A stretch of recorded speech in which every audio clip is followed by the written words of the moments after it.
galangan kapal dari zaman Belanda. Ya. Ada aku pernah lihat di peta Belanda tuh judul tulisannya tuh teknis IMP apa gitu, teknis din, jadi dinas perteknikan kapal kayaknya. Itu kamu lihat keren gede di situ. Nah, itu keren dari zaman Belanda. Ntar ada lagi di sebelah situ. Jadi masih banyak keren yang dari zaman Belanda. Jadi memang kawasan ini karena berdekatan dengan dengan bom baru. Jadi mereka juga ada fasilitas berupa galangan kapal atau bengkel kapal. Nah, inilah bengkel kapalnya. Gitu. Nah, di sebelah sana itu ada kampung yang mayoritas tuh Arab ya, kampung 10 Ilir. Ya, ada Sungai Bayas, kampung Sungai Bayas itu. Di situ banyak marganya tuh Sahab.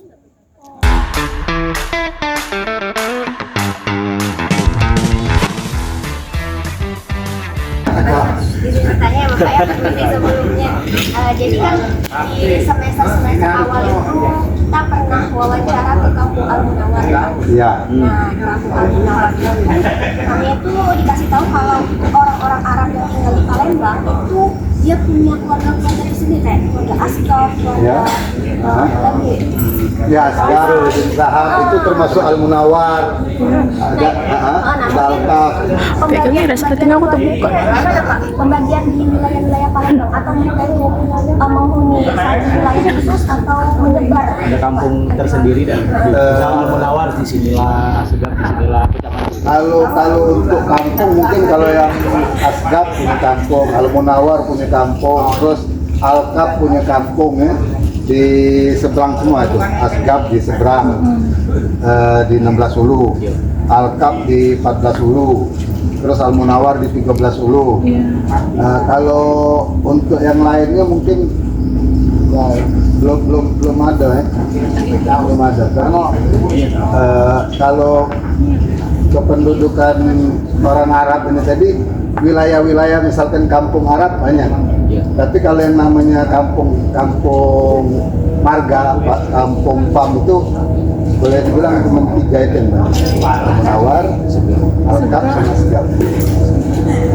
Tapi kalau kampung Arabnya banyak di Muara ini termasuk kampung Arab, tapi tidak disebut misalkan kampung Sahab, kampung Al-Idrus atau kampung nggak disebut, tapi kampung Arab. Satu lagi Sungai Bayas belakang Bakar Puto itu kampung Arab juga. Banyak kalau kampung Arab. Termasuk Asgaf itu disebut kampung Arab juga, cuman ada marganya ya. Ya, berarti kalau di sini ada kampung-kampung juga di Ilir ini. Iya, kampung Arab, tapi itu nyebutnya kampung Arab, cuman bukan bahasanya kampung Arab sih. Lorong Muara itu banyak orang Arabnya, terus Sungai Bayas banyak orang Arab. Kalau di sini apa bu nama daerahnya? Ini Sungai Buntu. Sungai Buntu namanya. Ya, nah ini juga termasuk kampung Arab, banyak orang Arabnya, bukan berarti kampung ini punya orang Arab. Ya. Untuk setiap marga itu tuh memiliki persaudaraan yang menurut Bapak sama marga-marga yang lainnya? Ada satu hubungan ke atas tapi jauh. Kan biasanya hubungan pernikahan. Kalau hubungan pernikahan ya ada hubungannya ke marga itu tadi. Kalau untuk satu hubungan keluarga itu ke atas ada, misalkan Sahab, Asgaf tadi ya, Al-Idrus, terus Al-Munawar, Al-Kaf, itu nyambungnya ada satu tadi.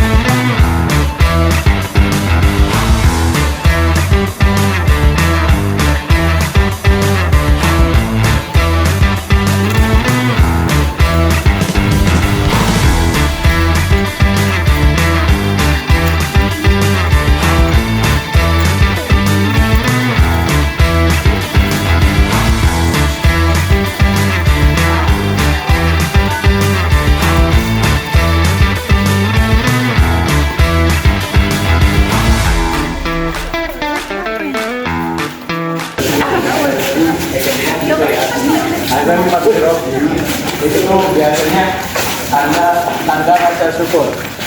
artinya semua yang kita punya ini semuanya punya Allah. Azza ini fadli Rabbi, semua dari Tuhanku. Jadi semua yang kita punya di sini itu punyanya Allah. Makanya biasanya kita para ini di depan rumah supaya ngindarin ain. Kalau ada yang tahu ain? Ada. Ngindarin ain salah satu dengan cara ini. Terus ada juga sholawat biasanya kan. Nah ini juga untuk penangkal ain biasanya. Atau ada kalau di kita tuh jim, lafal jim. Ya tahu Pak. Tahu lafal jim? Kayak gitu. Nah, jadi di rumah ini dulu itu bangunannya persis sama kayak rumah, nggak persis sih, lebih kurang sama kayak rumah depan. Rumah depan, tapi dia kembar. Jadi rumah ini sama rumah sebelah yang baru itu dia kembar. Tapi tahun 2017, 2017 itu ada kebakaran. Pernah dengar kebakaran di Kampung Arab? Itu kebakaran kebetulan rumah yang ini, rumah yang sebelah, rumah pokoknya satu kompleks sampai rumah yang baru sekotak itu kebakaran. Nah, padahal rumah itu sebenarnya udah diajuin bang kemarin, udah diajuin ke dinas kebudayaan, termasuk cagar budaya, karena dia umurnya itu lebih dari 300 kali, pokoknya dari 18-an lah kebakaran. Ya gitu. Boleh masuk aja biar nggak panas. Kok boleh?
Rumah ini merupakan rumah kita biasanya menyambut tamu. Kalau kita kan biasanya Palembang juga tuh biasanya ada rumah gede atau rumah besar yang kita punya nenek, itu kan anaknya biasanya banyak tuh. Nah biasanya mereka punya satu rumah kayak rumah limas yang isinya bisa sampai 6-7 keluarga, bukan 7 orang, 6 sampai 7 keluarga. Misal satu orang punya 8 anak. Nah rata-rata biasanya anaknya tinggal di rumah itu, yang bedanya cuma kamarnya doang. Inilah rumah kami. Jadi dulu di rumah ini itu tinggal sekitar 1, 2, 3 keluarga. 3 keluarga, 3 kakak jadi 3 kakak. Nah, tapi rumah ini itu kalau kalian pernah dengar ziarah kubro, tahu kan? Kalau orang Palembang tahu, mungkin tahu ziarah kubro itu hari puncaknya atau hari Minggu biasanya. Itu ziarah kubro startnya mulainya dari sini. Mulai pertama kali sebelum jalan orang-orang kumpulnya di sini. Di hari terakhir, di hari puncak. Jadi startnya di sini, itu baru jalan lanjut lagi. Kenapa startnya dari sini? Itu pertanyaannya baru. Karena rumah ini termasuk rumah sejarah dari kalau kalian bisa lihat di sini Habib Abdullah bin Idrus bin Syahab. Tadi udah lihat rumah batu, rumah warna hijau yang agak naik. Nah itu nama yang punya rumah. Ada yang tahu? Apa namanya tadi? Habib Syahab. Rumah hijau tadi? Rumah hijau, rumah yang di depan. Habib Ahmad bin Syahab. Nah, Habib Ahmad bin Syahab. Ini menantu daripada Habib Ahmad bin Syahab tadi. Habib Abdurrahman, Habib Abdullah bin Idrus bin Syahab. Jadi dulunya rumah ini juga termasuk punyanya Habib Ahmad bin Syahab. Tapi diberikan kepada menantu. Yang tengah. Habib Abdullah bin Idrus bin Syahab. Nah, yang sebelahnya itu menantunya beliau. Jadi setelah ditinggali sama beliau, rumahnya dibeli sama menantunya. Habib Abdurrahman bin Ahmad Al bin Hamid itu buyut. Kalau dari saya, buyut saya. Jadi saya Mumtaz itu punya mama Safura namanya. Safura punya ayah itu Ahmad. Ahmad adalah bin Ahmad Al bin Hamid. Ahmad punya ayah namanya Habib Abdurrahman bin Ahmad lagi.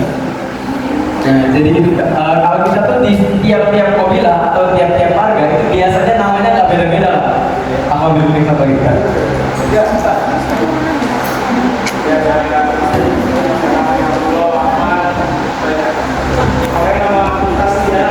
Nama Mumtaz ya. Itu biasanya kayak nih Al bin Hamid, marga Al bin Hamid nih, marganya Al bin Hamid. Itu biasanya namanya nggak jauh dari Ahmad, Abdullah, Alwi, kayak gitu-gitu aja. Jadi kayak udah pattern, iya, udah ada patternnya. Makanya kita bisa nge-track marga. Gitu. Contohnya kayak di Cahap itu banyaknya Adi, terus ada lagi Ahmad, kurang Alwi, Husin biasanya Husin Hasan biasanya banyak di Cahap. Kalau aku sendiri marganya di Cahap. Kalau yang ini dari mamaku, Al bin Hamid Balawi.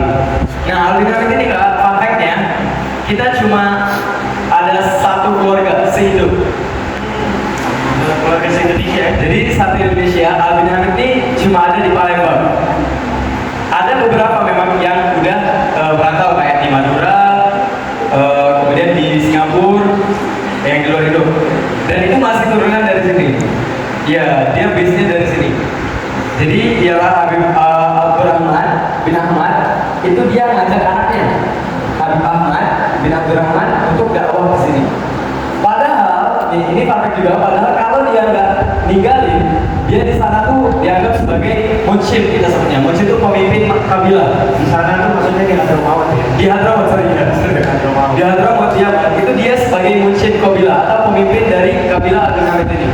Tapi karena dia mendapatkan wasilah untuk dakwah, maka dia mengajak anaknya Ahmad dan Abdurrahman untuk dakwah ke Indonesia lewat Singapura. Jadi dari Yaman sempat mampir-mampir biasa pasti ke India, ke Singapura, terus baru ke Palembang.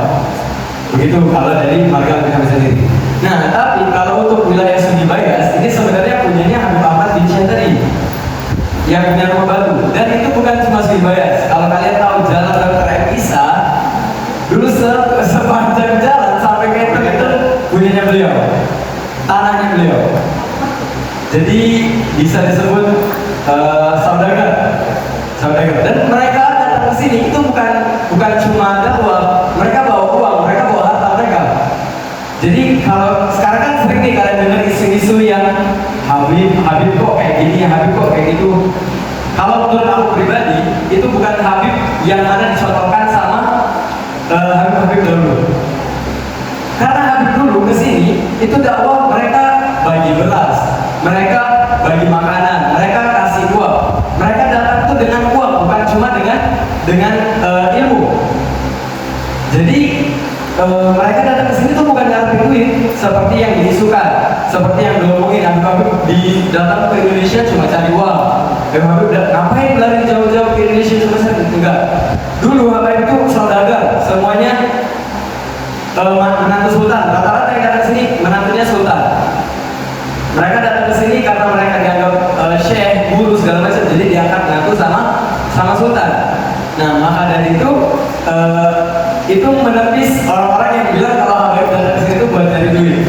Tapi memang aku tidak, maksudnya aku pribadi nggak nyangka kalau emang ada beberapa orang yang memanfaatkan yang namanya Habib tadi untuk mencari uang, dan itu bukan ajaran yang diajarkan sama beliau-beliau yang kalian lihat di sekeliling ini. Nah, kalau kalian lihat foto-foto yang ada di sini, itu sekeliling itu ulama, habaib, masyayikh. Ini belum seberapa, belum 1 banding 1000 kan dari yang ada di dunia kan. Ini yang masyhur yang terkenal. Jadi kalian bisa lihat dari ujung bisa dibaca. Kecuali yang kalian itu kakak mamaku, yang kanan itu ya, itu kakak yang tertua, itu adiknya udah meninggal, dua-duanya udah meninggal. Nah ini omnya, ini omnya itu kakek Jadi jadi mama kakeknya mama. Mama punya ibu, itu ayahnya. Jadi buyut juga, tapi kalau ini buyut dari Ayu Ahmad, kalau yang itu buyut dari nenek. Nikahnya sepupuan. Gitu. Oke, kan sekarang kalian mata kuliahnya apa? Sejarah Asia Barat Daya. Nah, Mungkin boleh cerita juga pengalaman ke Hadramaut waktu itu. oke, Bapaknya seperti apa? Oke, aku mau ceritain. Ada yang mau tanya dulu nggak sebelum aku lanjut? Mau tanya dulu sebelum jelasin fakultas tadi. Boleh? Boleh kalau ada yang mau tanya? Ya, ada? Boleh?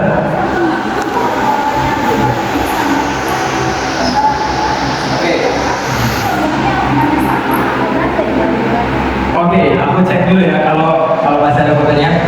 Jadi kalau gandeng atau enggak, aku nggak tahu di zaman sebelumnya, maksudnya sebelum aku hidup. Yang aku saksiin, yang ada dokumentasinya, itu dia nggak nyambung. Tapi bentuknya sama persis. Bentuknya dia sama persis, tapi dia nggak gandeng. Ntar aku cari. Jadi kawasan ini tuh satu keluarga besar. Berarti keluarga Sakap dan Amit Amit ya? Iya. Di sini. Nah sama tadi kalau cerita yang kita di Al-Kausar tadi, memang kampung-kampung yang di seberang hilir ini dipisahkan itu berdasarkan sungai. Karena memang Belanda membaginya kan dengan nomor-nomor ya, 10 hilir, 4 hilir dan seterusnya. Itu biasanya pembatasnya itu berupa sungai. Ada sungai Bayas, ada sungai Butuh, ada macam-macam ya. Nah, jadi bukan ada sungai Jeruju di sini, ya deh, sungai Jeruju. Nah sama tadi yang sama tadi yang kita ngobrol di Al-Kausar tadi, ini cerita bahwa nama Kuto itu sendiri, karena memang dulu ada Kuto itu tembok. Jadi ada tembok di sekitar yang jalan Simpang 3 yang bisa itu yang depannya Pasar Kuto kan, pertigaan kan. Nah itu dulu di situ ada tembok situ pengitarinya. Nah, jadi masuk itu seakan-akan kayak kita masuk ke dalam gerbang. Sudah tidak lagi dari timbul semua, sudah jadi ruko semua. Nah, jadi komponen nama Kuto itu diambil dari Kuto yang artinya itu tembok. Nah, jadi belakangnya tembok dari itu. Oke, jadi apa namanya fakultas ini juga pengurus di RA ya, di Halawiyah. Nah, di Halawiyah. Jadi semua informasi tentang family di Robito Mumtaz apa semua. Jadi apa namanya ya, jadi ada organisasinya. Kebetulan ayahku itu di Jakarta ya, ayahnya di Jakarta itu ngajar di lembaga pendidikan, salah satu lembaga pendidikan Islam yang tua juga, karena dari 1910